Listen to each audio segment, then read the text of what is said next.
역대상 2장 9절부터 17절까지입니다. 헤스론이 낳은 아들은 여라무엘과 람과 글루베라.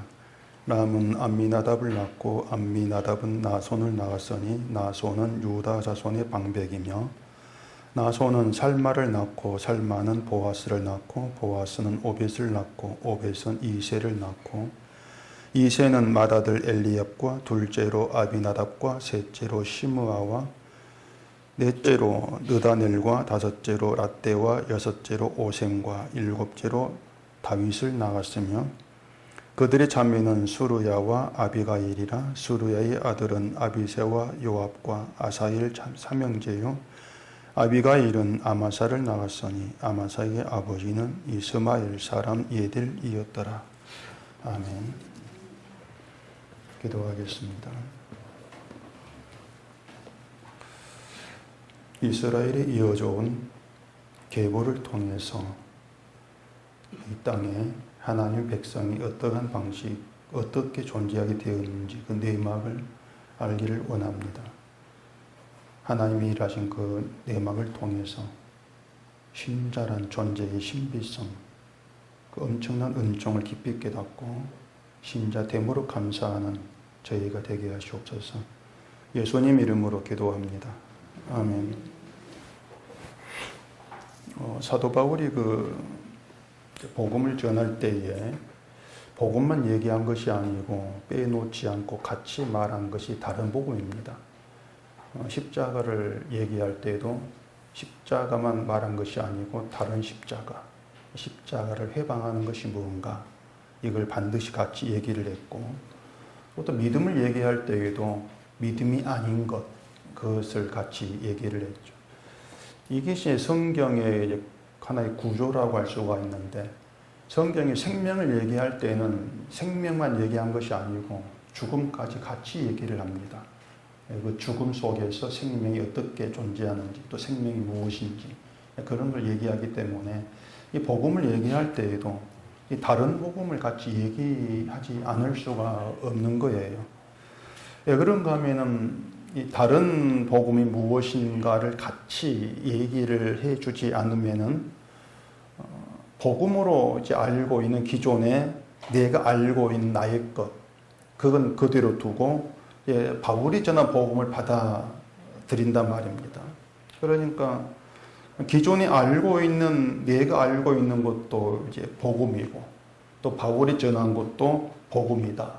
그렇게 알아먹게 되는 것이죠.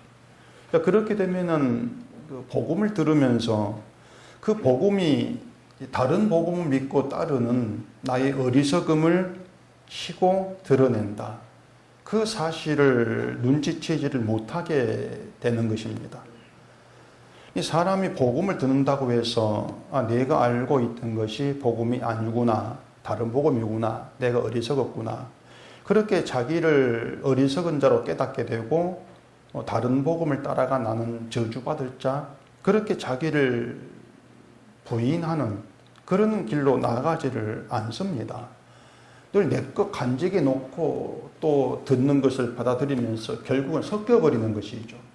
그러다 보니까 이제 그 라오디게아 교회 하시는 것처럼 차지도 않고 더욱지도 않다, 섞여버린 미지근한 그런 상태가 되어버린단 말입니다. 그렇기 때문에 다른 복음을 필히 말을 해줘야 돼요. 말을 해주면서 인간이 어리석다는 것을 알게 해줘야 되는 것이고, 그래서 그 어리석음 가운데에서 인간에게 믿음은 나올 수가 없고, 예수를 믿고 구원을 받는 것은 오로지 인간의 힘과 무관한 그리스도의 은총이다, 하나님께서 하신 일이다, 그런 방향으로 나아가도록 해줘야 되는 것이죠. 그렇기 때문에 늘 다 성경에 그래요. 교회를 얘기할 때는 이건 교회가 아닙니다. 또 성도를 얘기할 때는 이러이러한 건 성도가 아닙니다. 그렇게 이제 같이 얘기를 해줘야 되기 때문에 부딪히죠. 결국에는 부딪힐 수밖에 없는 것인데, 이 만약에 복음을 전한다고 하면서 그 다른 복음, 그걸 같이 얘기를 해주지 아니한다면은 그건 좀 뭔가 수상쩍다는 생각을 할 수밖에 없습니다. 왜 그런가 하면은 다른 것을 같이 얘기를 하지 않으면은 그 부딪히는 갈등을 피한단 말이에요. 갈등을 피할 수가 있는 겁니다. 예를 들어서 구원은 십자가를 믿음으로만 됩니다. 이렇게 말하면 뭐 기독교인들 다 그렇게 알고 있기 때문에 부딪힐 일은 없지 않습니까? 그것만 딱 얘기하면은. 그런데 십자가를 믿는 건 우리가 저주받을 죄인임을 아는 것이고, 죄인임을 안다면 우리의 행함은 믿음으로 간주하면 안 됩니다. 여러분이 행하고 있는 어떤 것도 믿음이 아닙니다. 이렇게 말하면 이제 슬슬 부딪힐 거리가 만들어지는 거예요. 거기에서 갈등이 이제 있게 되어지는 것이죠. 그런데 그런 갈등을 피하려고 아닌 것을 아니라고 말하지를 않는단 말입니다. 그렇기 때문에 왜 그러냐? 의도가 허술하다. 이렇게 얘기할 수밖에 없는 거죠. 그렇게 갈등을 자꾸 피하는 것 때문에 열심히 믿어야 되고 또 그 믿음이 주를 기쁘게 한다는 그런 생각을 갖고 있으면서 그런 생각 가운데에서 구원은 십자가를 믿음으로 됩니다. 이런 말이 아멘 한단 말이에요. 그건 믿음이 아니다. 그건 사실 눈치를 못 채는 것이죠. 근데 이제 이렇게 다른 것을 같이 말을 해야 될 중요한 이유는 지적하고 책망을 하고 판단하기 위한 것은 아닌 것입니다. 어떤 사람도 바른 복음에서 시작하지를 않습니다. 우리는 모두가 다 다른 복음에 있다가 시작을 해요. 다른 복음에 있다가. 왜 그런가 하면은 우리의 생각과 우리의 상식에 딱 맞아 떨어지는 것은 예수님이 전하고 사도가 전한 그 복음, 그것이 아니고 다른 복음이 우리에게 맞단 말이에요. 우리 입맛에. 그리고 우리는 그 다른 복음을 버리고 참된 복음으로 건너갈 그런 지혜나 그런 능력이 없습니다. 우린 늘 끝까지 다른 걸 진짜로 주장을 하고 있고 고집하면서 계속 바울이 말한 것처럼 저주를 받는다는 그 길로 계속 가고 있는 거예요. 그런 우리에게 성령이 오셨고 그 성령이 복음과 복음이 아닌 것이 어떻게 다른가를 알게 하시고 그렇게 해서 복음을 복음으로 믿게 된 것이 주의 도우심과 복음의 능력이다. 그걸 실감하게 만든다는 거죠. 그렇게 복음을 실감하게 되어지면 자연히 결국 믿음도 복음을 알고 나아가는 모든 것들이 내 힘이 아니고 주의 능력입니다. 이런 고백이 나와질 수밖에 없는 겁니다. 그걸 위해서 복음을 한다면은 다른 복음까지 같이 얘기를 해야 됩니다. 이렇게 얘기를 할 수밖에 없는 것이죠. 우리의 그 사고로는 도무지 받아들여지지 아니하는 복음이 이상하게 복음으로 나에게 다가와지고 그렇게 나에게 있게 되는 현상들 하나하나가 신비한 은혜로 머물게 되는 것입니다. 그럴 때 그런 사람은 복음을 들을 때마다 이상하게 복음이 나에게 다가와진다. 이 복음으로 내 마음이 끌려간다. 그런 걸 통해서 은혜가 새롭게 주어짐을 경험하는 거예요. 오늘도 은혜가 나를 새롭게 이 길로 이끌어가고 있구나. 그런 경험들을 통해서 주가 나와 함께 하신다. 이건 나 홀로 되는 것이 아니고 주 안에서 주가 함께 하심으로 일어나는 현상이야. 우리 그렇게 이제 인정할 수밖에 없는 거예요. 그런 걸 통해서 결국 우리가 살아가면서 이 세상 일이 여러 가지 부딪히고 넘어지고 한다 할지라도 주가 함께 하고 계시는 건 변함이 없는 거죠.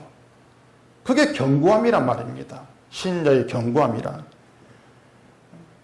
그렇기 때문에 복음의 능력이라고 하는 것은 여러분 삶에서 늘 실감이 돼야 되고 경험이 돼야 돼. 그런 문제라는 것을 말씀을 드리는 것이고 그 복음의 능력을 경험하기 위해서 다른 복음이 같이 전해지면서 나는 다른 복음에서 스스로 나올 수 없는 자다. 그 사실 여러분의 깊이 각인이 되어야 한단 말이에요. 그렇게 나에게 될 수 없는 일들이 되어진다. 이런 현상들, 그런 것 하나하나가 하나님께서 나에게 작업하신 손길이다. 우리는 그렇게 알아갈 수밖에 없는 것입니다. 뭐 세상에 일이 잘 되고 그건 다 접어놓으세요. 그건 다 엉터리 접어놓으시고 정말 이 땅에서 나에게서 일어날 수 없는 현상들, 정말 기적이라고 할 수밖에 없는 이 땅과 무관한 현상들이 일어나. 늘 그런 것들을 통해서 주의 능력, 주의 손길, 주의 함께하심, 주의 말씀, 이러한 모든 것들을 경험하시라는 거예요. 그런 경험들 속에, 그런 현실 속에 신자는 내가 한 것이 아무것도 없다 할지라도 예수 그리스도로 견고해진다. 그게 성경이 우리에게 얘기하고 있는 것이고, 그게 영에 있는 거예요, 그것이. 그게 영에 있는 것이고, 육에 있다고 하는 것은 내가 나를 견고한 믿음으로 만들고 예를 쓰는 것으로 나올 수밖에 없는 것이죠. 내가 내 힘으로 내 믿음을 견고하게 하겠다. 그게 육이에요. 영과 육은 그렇게 다르단 말입니다. 그렇기 때문에 영을 얘기한다면 육도 같이 얘기를 해야 되죠. 어떻게 다른지를 알게 하려면은. 근데 인간은 이제 영과 육이 어떻게 다른지를 알 수 있는 안목도 예당치 없는 사람이고, 결국에는 늘 우리가 선택하는 것은 육신으로 가는 그 길을 선택할 수밖에 없고, 그렇기 때문에 늘 우리의 믿음의 길에는 외부의 힘이 개입되지 않으면 안 되는 거예요. 우리의 믿음과 우리의 선택과 우리가 알고 있는 바로 갈 수 있는 그런 구분의 길이 아니라는 것입니다. 여러분들이 이제 이 점을 분명히 알고 계셔야 돼요. 제가 또 다시 말씀을 드리지만은 내 힘으로 할 수 있거나 되는 일은 없다. 그것이고, 성경이 나에 대해서 드러내는 건 오직 하나, 저주받아야 될 죄이란 사실, 이걸 드러낸다는, 이걸 아셔야 합니다. 이것이 없으면은 모든 사람이 뭐 박수치고 또 인정해 줄 수밖에 없는 그런 최고의 어떤 믿음을 보인다 할지라도 그건 신자가 아닙니다. 이렇게 얘기하니까 사람이 부딪히는 것이죠. 신자로 여기는 것을 신자가 아니라고 하니까.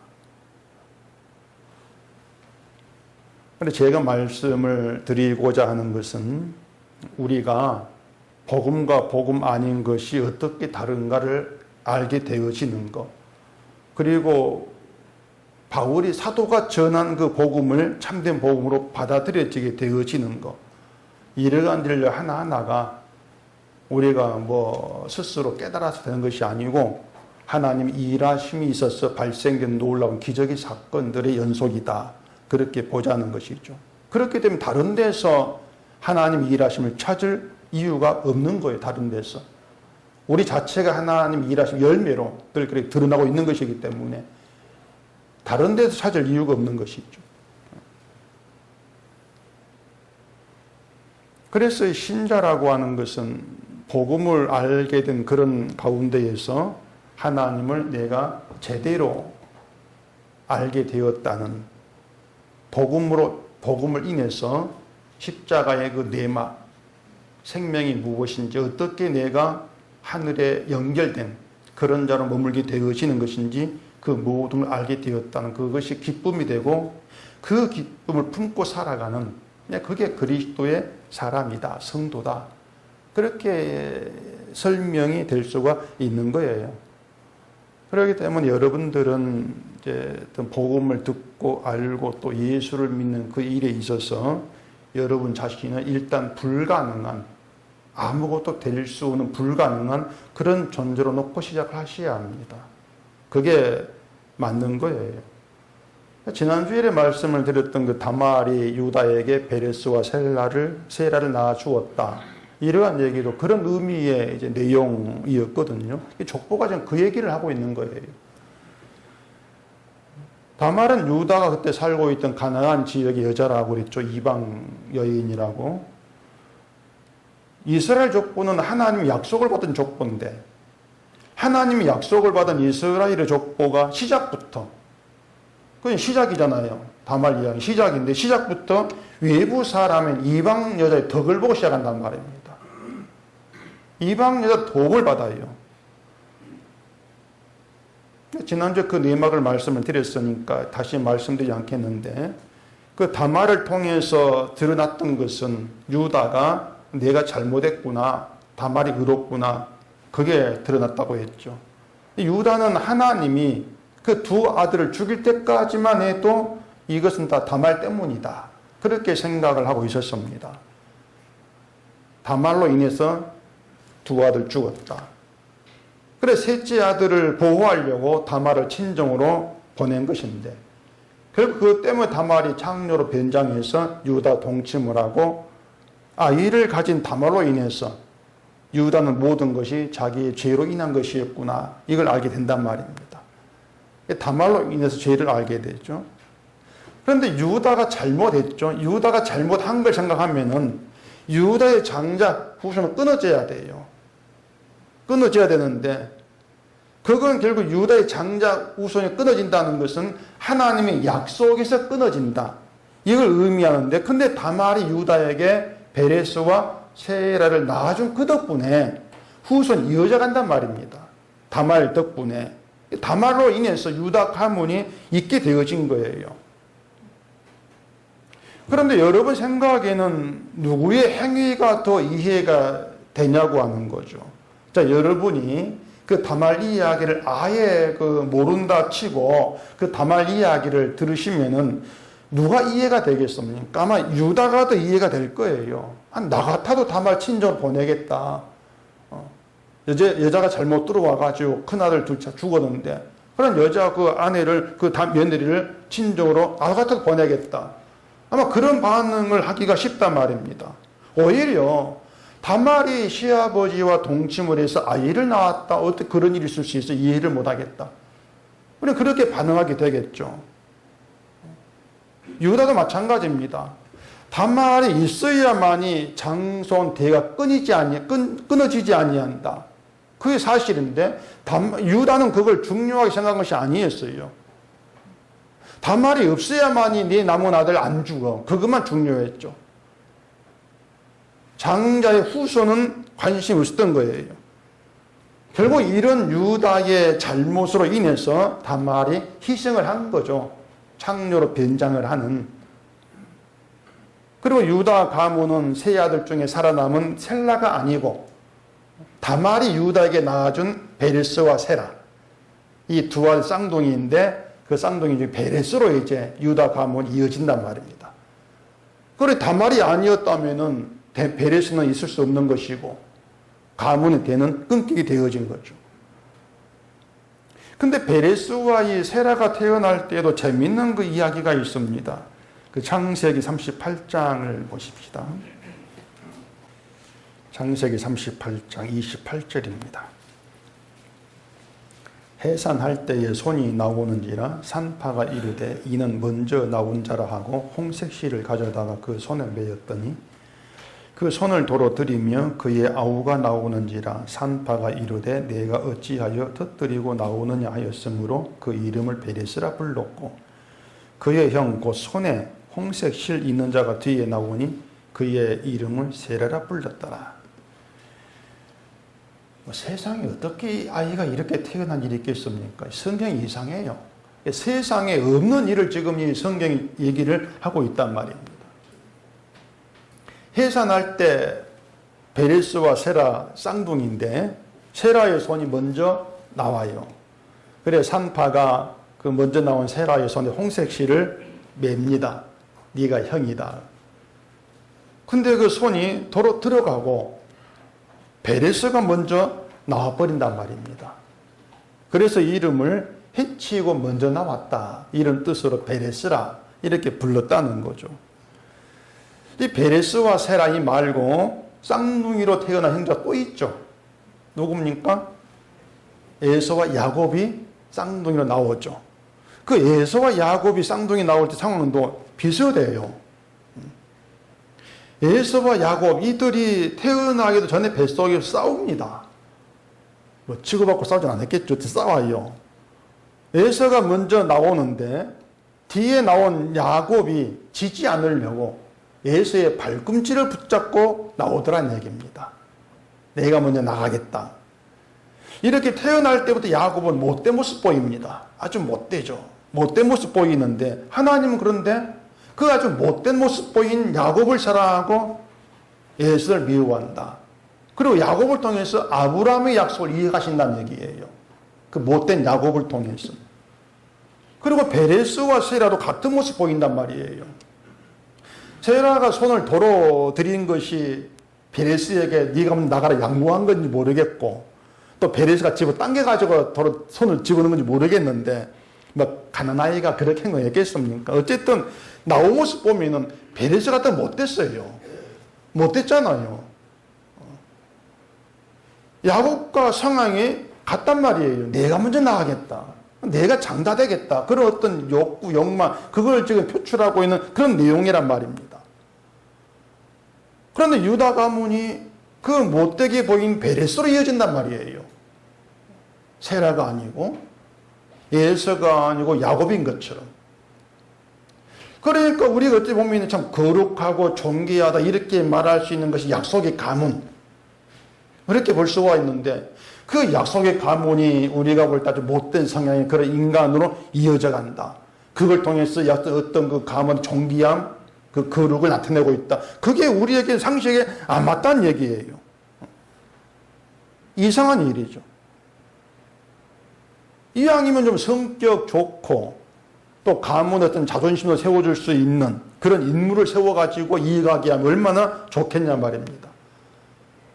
욕심을 잔뜩 드러내고 있는 그런 인물로 이어가신다. 그게 이유가 뭐냐면 이거예요. 이유가 딱 이겁니다. 이 베레스나 야곱, 이들의 성향이 딱 쓰이기도 좋은데 뭐에 쓰이냐면은 인간의 죄를 보여주기에 딱 맞아요. 이들이. 죄를 보여준 도구로 딱 맞단 말입니다. 그 야곱과 그 베레스가 보여준 인간 죄란 말이에요. 이기려고 하고 자기 자존심을 세우려고 하고 남보다 더 위에 오르고 싶어 하는 그 인간 성향을 그저 나타내고 이 땅에 태어난 거예요. 그들을 약속 안에 있게 하시고 약속을 이어가게 하신 것은 그 약속의 가문은 인간의 선함이나 성품 그런 것을 바탕으로 세워지지 아니함을 보여주고 있는 것이고, 그러한 자들을 살리는 것이 누구인가 하는 것을 그걸 통해서 나타내는 게 족보다. 이렇게 보시면 되는 겁니다. 그리고 약속으로 오신 구원자는 인간의 죄로 인해서 희생당하는 그런 방식으로 구원을 이루어내신다. 그게 이제 그런 내용에 담겨 있는 것이죠. 이것이 이제 그 족보를 통해 펼쳐지는 하나님의 구원 이야기고, 오늘 본문 족보에도 그런 구원 이야기가 그대로 담겨 있단 말입니다. 구절을 보면은 헤스론이 낳은 아들 이렇게 시작하는데, 헤스론은 베레스의 아들이에요. 헤스론이 낳은 아들이 11절에서 보아스로 이어집니다. 보아스. 그리고 보아스는 15절에 다윗으로 이어집니다. 다윗이 나오죠. 자, 유다 가문이 끊길 뻔하다가 다말이라고 하는 이방 여인으로 인해서 이어지는데, 그런데 또 위기가 발생하더란 얘기, 위기가. 자, 보면 12절 봐보십시다.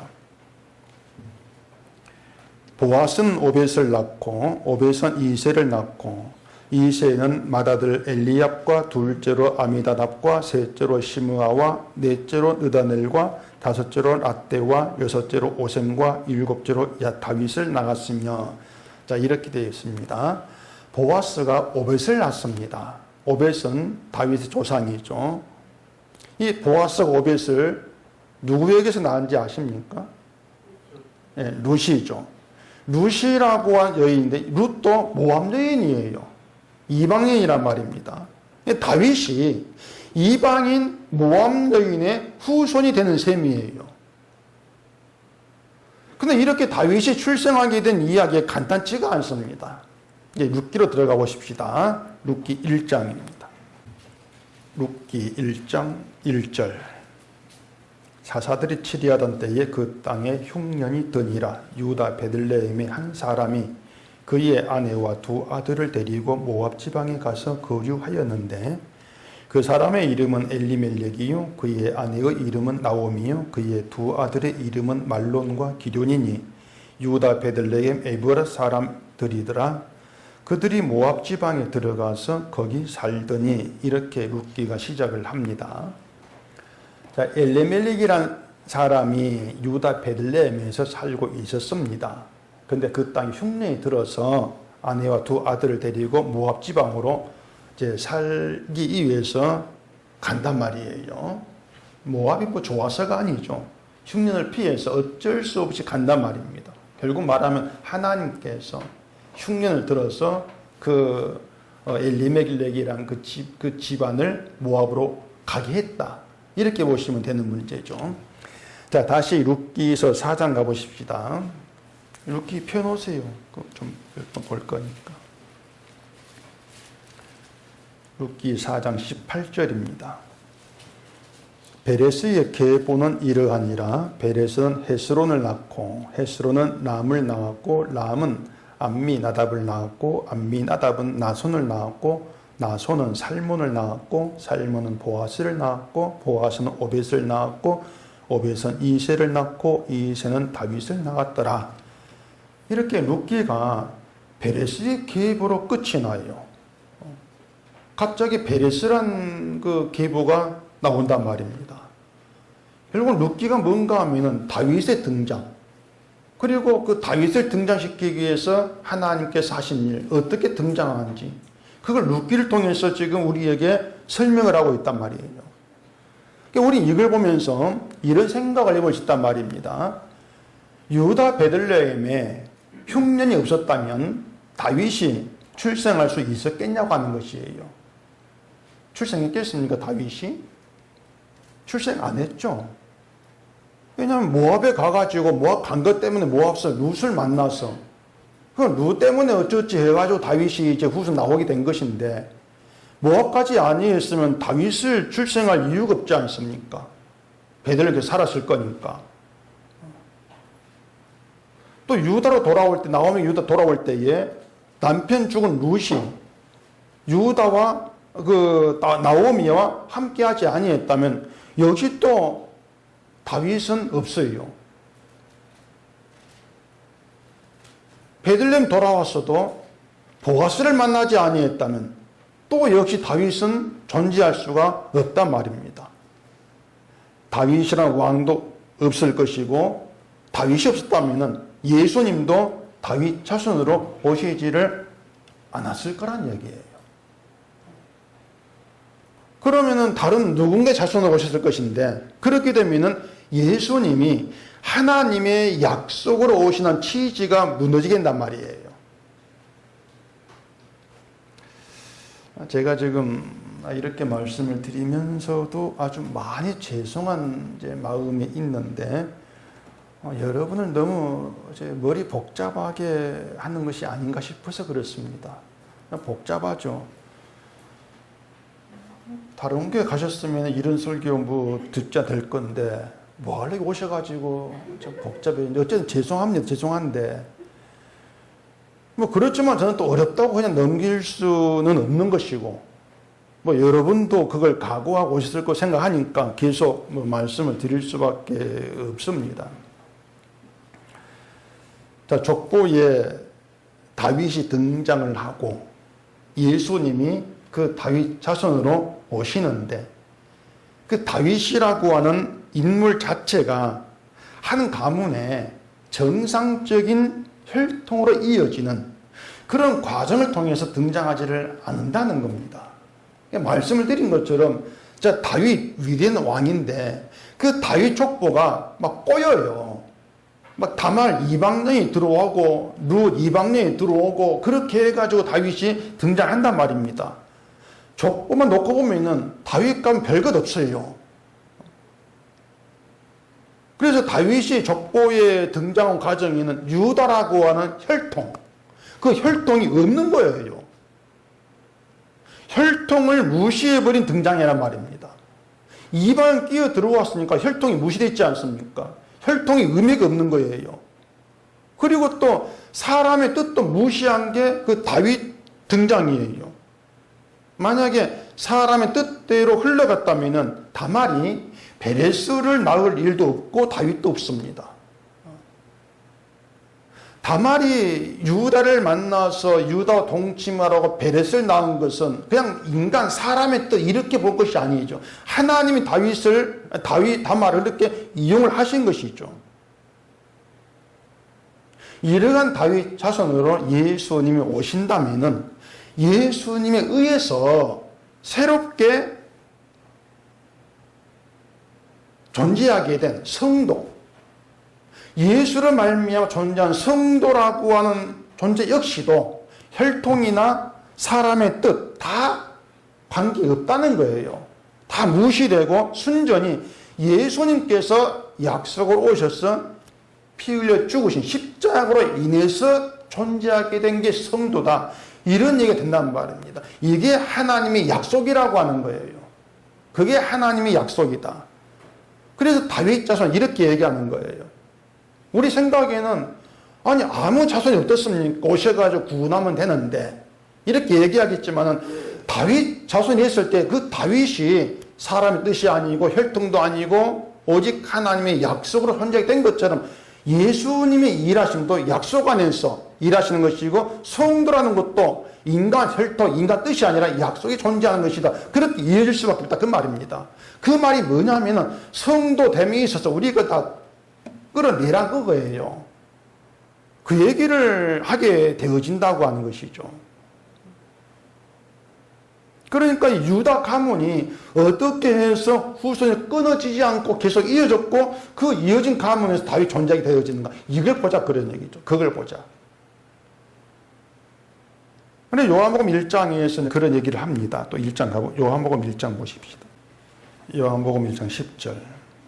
그가 세상에 계셨으며 세상은 그로 말미암아 지은 바 되었으되 세상이 그를 알지 못하였고 자기 땅에 오매 자기 백성이 영접하지 아니하였으나 영접하는 자 곧 그 이름을 믿는 자들에게는 하나님의 자녀가 되는 권세를 주셨으니 이는 혈통으로나 육정으로나 사람의 뜻으로 나지 아니하고 오직 하나님께로부터 난 자들이니라.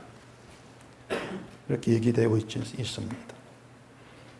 예수님이 오셨는데 이 세상은 예수를 알지 못하고 영접하지도 아니했다. 왜 그런가 하면은 예수님이 오셨을 때 그때 이미 유대인들, 이스라엘은 자기들이 생각을 하고 기다리는 메시아가 따로 있는 겁니다. 따로 있는데 예수님이 그들 생각에 맞지가 않다는 것이에요. 그래서 예수를 알지 못하고 영접하지도 않아요. 마치 복음을 전하니까 그 복음을 알지 못하고 복음을 영접하지 않는 것 똑같은 거죠. 왜냐하면 다른 복음이 있으니 자기들에게. 이게 이 땅의 현상이란 말입니다. 그러니까 이런 세상에서 자 예수를 아는 자가 있다? 그럼 그것은 혈통으로 된 것도 아니고 육정으로 된 것도 아니다. 그건 외부의 힘이 개입된 것이고 거기 성령이시다. 우리 그렇게 풀어간다는 얘기예요. 우리가 복음으로 아는 자가 있다? 그것도 혈통으로도 아니고 육정으로 사람 뜻 된 것이 아니냐. 성령으로 된 것이고 그들이 예수로 새롭게 지음받은 거룩한 성도야. 이렇게 설명이 되어진단 말입니다.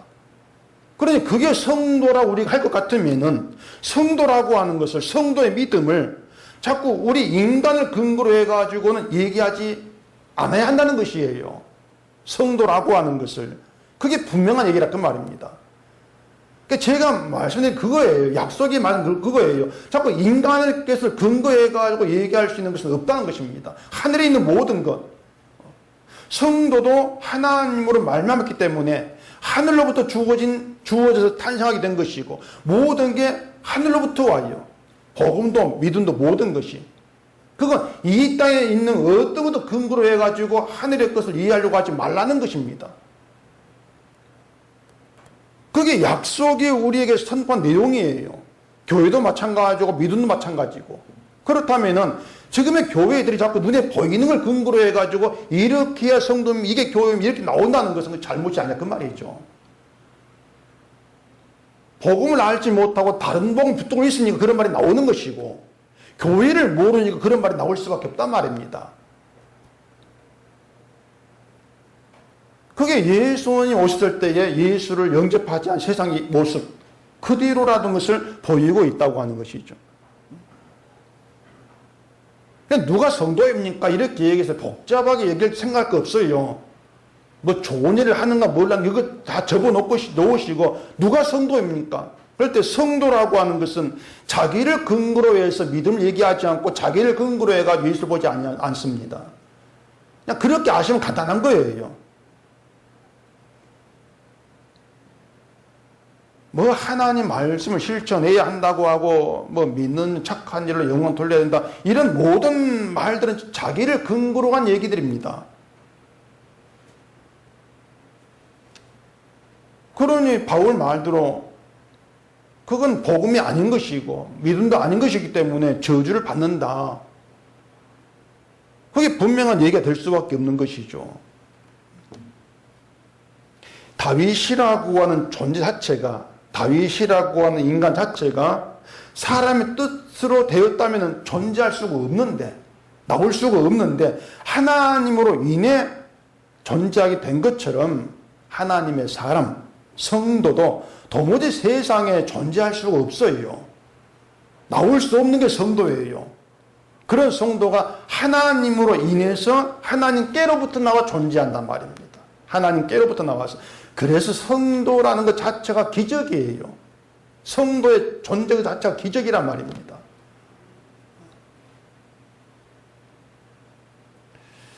다시 또 룻기서 4장 가보십시다. 룻기 4장 9절입니다. 보아스가 장로들과 모든 백성에게 이르되 내가 엘리멜렉과 기련과 말론에게 있던 모든 것을 나오미의 손에서 산 일에 너희가 오늘 증인이 되었고 또 말론의 아내 모압 여인 룻을 사서 나의 아내로 맞이하고 그 죽은 자의 기업을 그의 이름으로 세워 그의 이름이 그의 형제 중과 그곳 성문에서 끊어지지 아니하게 하며 너희가 오늘 증인이 되었느니라 하니 성문에 있는 모든 백성과 장로들이 이르되 우리가 증인이 되나니 여호와께서 내 집에 들어가는 여인으로 이스라엘의 집을 세운 라헬과 레아 두 사람과 같게 하시고 내가 에브라데서 유력하고 베들레헴에서 유명하게 하시기를 원하며 여호와께서 이 젊은 여자로 말미암아 내게 상속자를 주사 내 집이 다말이 유다에게 낳아준 베레스의 집과 같게 하시기를 원하노로 하니라. 무슨 말인지 모르겠죠. 자, 보아스가 룻을 아내로 맞이하는 그 일에 장로들과 백성들을 증인으로 세운단 말입니다. 그리고 하는 말이 하나님이 보아스의 집으로 들어가는 룻을 라헬과 레아 두 사람과 같게 해달라는 거예요. 라헬과 레아 두 사람 같게 해달라. 그리고 다말이 유다에게 나아준 베레스의 집과 같게 하시기를 원한다. 그것이 증인들이 이제 하는 어떤 축복의 말일까요? 그렇게 말한단 말입니다. 이게 무슨 말인가 하면은 그 10절에 죽은 자의 기업이란 말이 있습니다. 죽은 자의 기업. 죽은 자가 누구냐면 나오미의 남편 엘리멜렉입니다. 엘리멜렉이 죽었고 두 아들도 죽었어요. 그러면 기업이 이을 자가 없어요. 끊어진단 말입니다.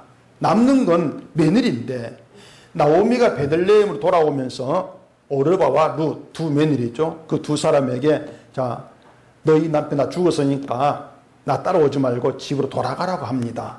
그렇게 해서 오르바는 돌아갔는데 룻은 나오미를 따라가겠다 고집 부려가지고 같이 돌아온단 말이에요. 돌아오긴 했는데 아들이 없잖아요. 아들이 없으니까 엘리멜렉 기업을 이을 자가 없는 거예요. 아들이 있어 이어가는데 아들이 없단 말이에요. 그런데 보아스가 룻을 아내로 맞이해서 그 죽은 자의 기업을 엘리멜렉 기업을 끊어지지 않게 하겠다는 것입니다. 이걸 두고 그 증인들이 라헬과 레아 베레스의 집과 같기를 원합니다. 이런 말을 하고 있는 거예요.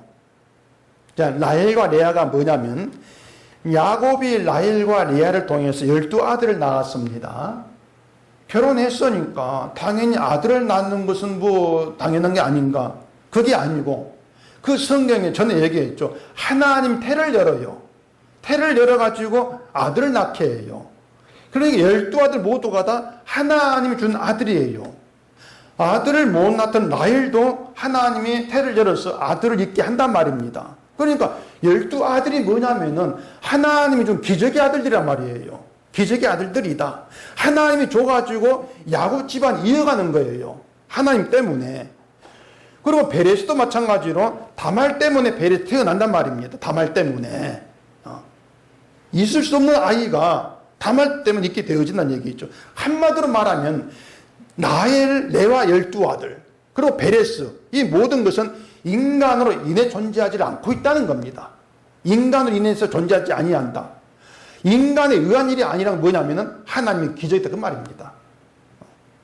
결국은 증인들이 말하고 있는 것은 룻을 받아들인 너희 집이 이런 기적의 집이 되기를 원한다 그 뜻이에요. 너희 집이 기적의 집이 되기를 원한다. 하나님이 준 아들이 그 끊어진 기업을 이어가는 그 기적의 집이 되기를 원한다. 그 얘기를 하고 있는 것이죠.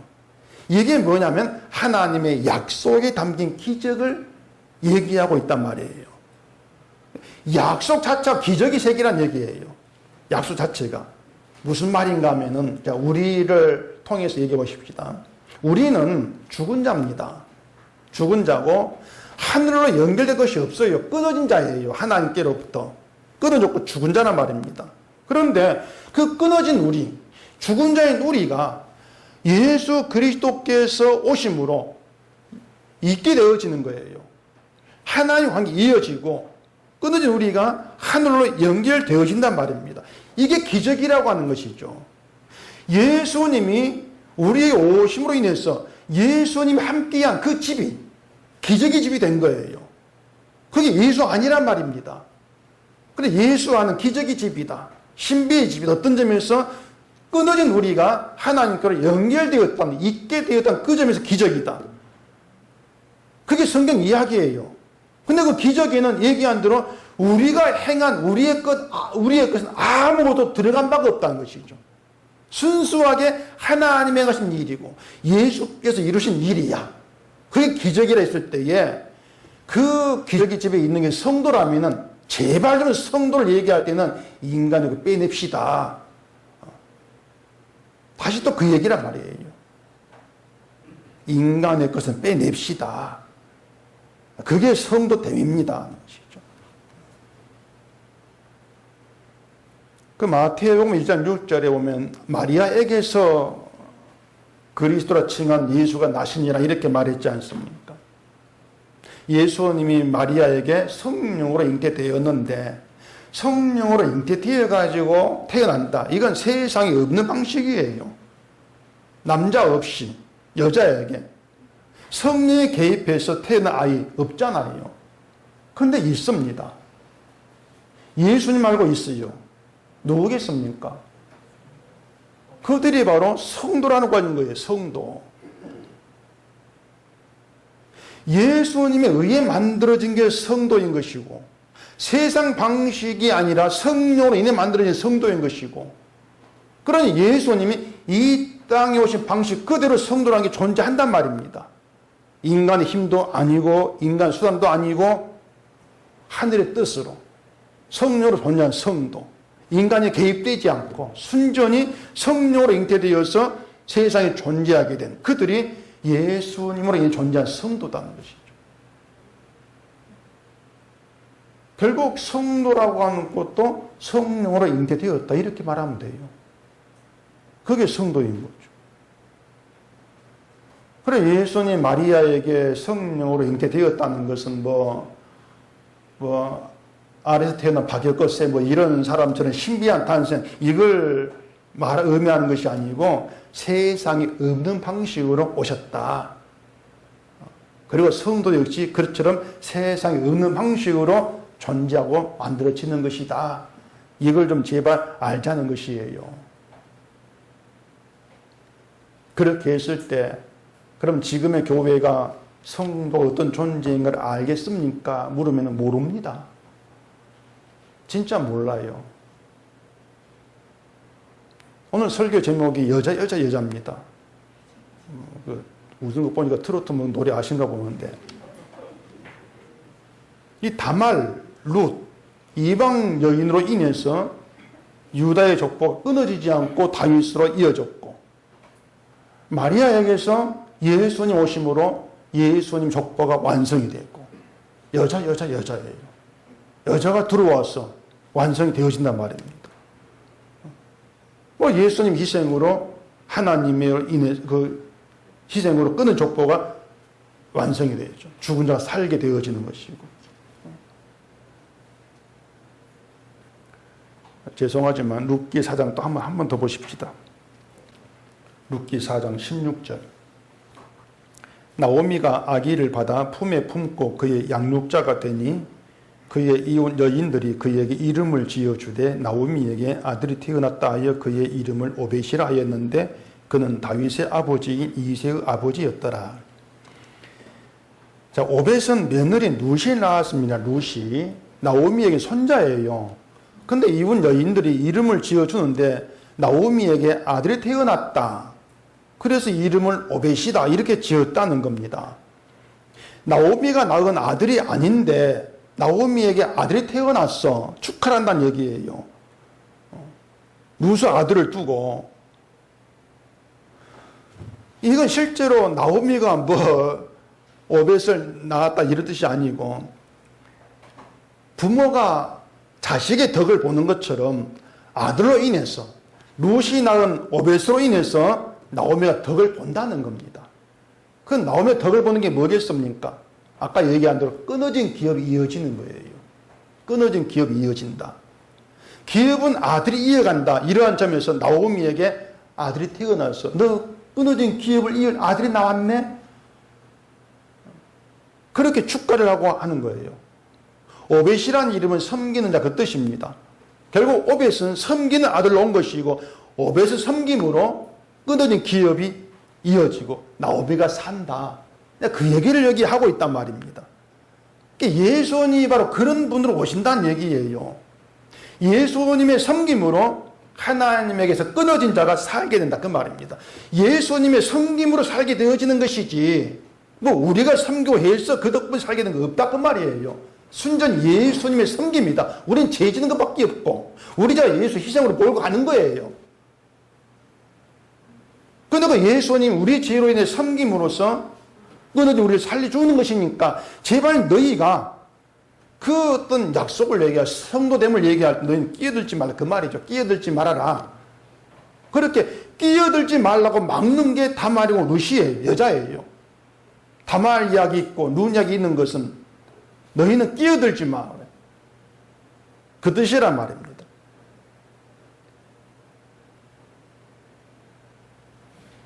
그 역대하 2장 5절에 베레스의 아들은 7글자죠. 7글자. 7글자인데 이 짧은 한마디가 뭐냐면 넌 안 돼 그겁니다. 그 의미가 넌 안 돼. 유다로 인해서 족보가 끊어졌죠. 그걸 다말 자기 희생으로 살려낸단 말이에요. 그래서 베레스의 아들은 그게 가능해진 거예요. 다말로 인해서. 그 이야기가 넌 안 돼.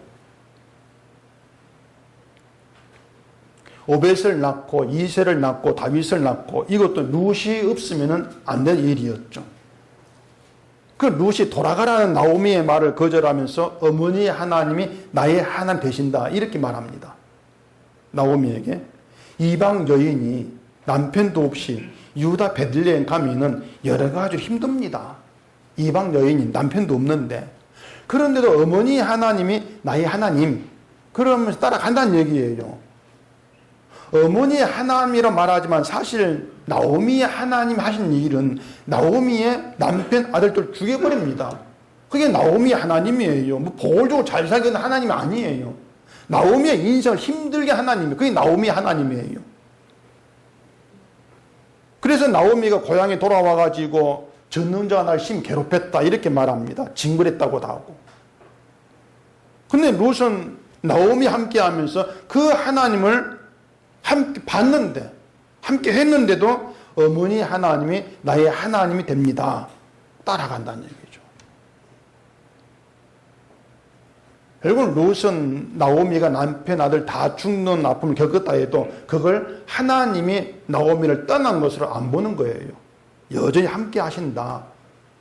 그 하나님이 나의 하나님입니다. 이렇게 나오는 것이죠. 이런 룻으로 인해서 오벳이 있고 이새가 있고 다윗이 있단 말입니다. 그리고 다윗 자손 오신 예수님이 오신 그 예수 오셨다는 이 모든 일이 족보의 이름을 통해서 증거되고 있는데, 말씀드린 것처럼 여러분이 반드시 기억할 것, 이 족보가 우리 증거하는 것은 너희는 끼어들지 말아라, 빠지라. 이거 뭐라 하겠습니까 전에? 네 글자. 낄끼빠빠. 끼어드는 것은 6이고 빠지는 게 0이에요. 근데 사람들은 빠질 줄을 모른단 말입니다. 낄끼빠빠가 없어요. 눈치 되게 없죠. 그래 성령이 오셔서 죄를 드러내면서 너 이거잖아. 넌 빠져. 계속 그렇게 선언하는 게 성경이에요. 죄를 보이면서 너 빠져라, 빠져라. 근데 사람들 내가 빠지면은 안 될 것 같은 그런 불안감을 느낀단 말이에요. 자기를 바라보니까. 그래서 견고하지 못하고 늘 흔들리는 그런 상태가 있는 거죠. 그건 믿음이 아니에요. 나는 빠지고 홀로 다 이루신 주를 바라보는 이게 견고합니다. 이러한 성도의 존재를 아무것도 아닌 교회 일 그런 걸 가지고 확인하고 자랑하려고 하고 그러면 안 되는 건 아니겠냐 말입니다. 그런 신비한 성도라는 것을 뭐 교회를 가지고 확인하고 증거하고 그건 안 되는 거죠. 근데 사람들이 교회 와가지고 복 받아야 될 이유를 찾으려고 하지만 우리 교회 와서 말씀을 통해 찾게 되어지는 것은 죽어야 될 이유밖에 없습니다. 저주 받아야 될 이유 그것밖에 없어요. 그리고 죽어야 될 이유밖에 없는 우리를 주가 용서하시고 받아주시는 그것 때문에 우리의 이름이 하늘에서 끊어지지 아니한다. 그 놀라운 소식을 듣게 되는 거예요. 그게 복음 아닙니까? 성도라는 그 신분 자체가 의미하는 것은 하나님의 기적으로 존재한 신비한 사람이다. 신비의 존재다는 것이고, 용서라고 하는 놀라운 은총을 날마다 선물로 받고 살아가는 게 성도라는 것입니다. 그게 여러분께 날마다 주어진 선물이에요. 용서라고 하는 것이. 주가 용납하고 받아주시는 것이. 그래서 성도로 사는 인생은 그게 자체 형통이 잘 된 거죠. 죽은 내가 예수로 인해 살았다. 예수님 오셔서 십자가 행하신 그 일이 나에게 생명이 되었다. 이게 감사로 그 속에 품어지게 되어지는 그게 기적의 사람이다. 그렇게 설명할 수밖에 없어요. 하나님에 의해서 탄생된, 만들어진 세상에 없는 존재다. 그게 성도죠. 세상에 없는 존재가 성도인데 이 땅에 있는 걸 가지고 그걸 바라보면서 살아갈 이유가 없다. 그 말입니다. 이러한 성도됨이 여러분께 그대로 살아있고 인생을 살아가시면서 그리스도만으로 인한 그 감사 그게 있으면서 성도된 그 자체가 여러분 기쁨을 남기를 바랍니다. 기도하겠습니다. 우리 아버지 하나님, 이 시간도 족보를 통해서 인간의 힘으로 될 수 없는 일들이 되어진 그 내막을 통해 들었습니다. 성도라고 하는 존재가 우리의 뜻도 아니고 우리의 힘도 아니고 하나님 신비한 일로 인해 만들어진 그러한 존재임을 알게 하시고 우리를 이러한 성도로 만들기 위해서 이 땅에 오신 예수 그리스도 안에서 오직 주가 우리 견고함이 되는 그런 믿음의 길로 가는 저희가 되게 해주시옵소서. 예수님 이름으로 기도